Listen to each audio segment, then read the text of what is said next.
Home buying is an amazing experience, and when you buy your first home, it's equal parts excitement and anxiety. But after you've lived in your first home for a while, sometimes things can get a bit tight. So, is it time for an upsize? Here's 4 major factors you need to consider. The first factor you should consider when upsizing is timing.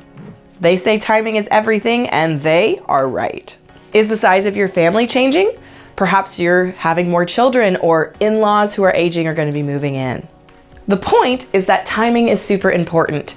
If you're set to have a baby 9 months from now, do you want to be moving right before baby gets here, right after baby's born? Or is there more of a sense of urgency to get it done right now? If your parents are moving in, when is that happening? Timing is super important, and making sure that it adjusts to your lifestyle is a great factor to consider. And number 2 is to consider, can you financially carry the costs of a larger home? A great first conversation to have is either with your realtor or a lender if you're using one to figure out what your monthly mortgage is going to be. But there's more. In addition to a mortgage that may increase, you're also looking at increases in property taxes, insurance, and utilities. A bigger house on a bigger lot is going to cost more in taxes, and it's a lot more space to heat and cool. Make sure you're factoring in all of those elements before you make a big leap. And the third thing to consider is functionality.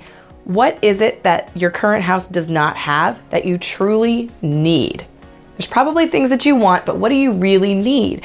What is the day-to-day function of your family? How many kids are you planning to have? Are in-laws going to be moving in? What kind of kitchen is going to be required for the number of people in your household? Do you need multiple living spaces, perhaps a flex space for kids or crafting, or maybe you need an office because you're working from home now? Really think about your day-to-day life and what needs your home needs to meet. Now that you've considered timing, finances, and functionality, the fourth thing that I want you to think about is where you're going to get your new home. Are you going to look for a resale, an owner that's currently living in a home and ready to sell it? Are you going to go the new construction route, either through a national builder or perhaps a custom build? Or can you take your current house and remodel it? Each of those options has its own set of pros and cons. Resale can be faster, but sometimes you're waiting on the right house to hit the market. New construction is awesome because you can totally customize it to what you need, but it can take a while and sometimes be very expensive. And if you're looking at just remodeling, you have to factor in the size of your lot, what you really truly need, and can you fit it on your existing property. Timing, finances, functionality, and type. 4 major things to be considering when you are thinking about upsizing. And once you've chosen the direction you want to go, you're going to need help with how to choose. Be sure to check out my next video on choosing your next home when upsizing. I'm Lindsey Johnson, your resource for all things real estate. See you next time.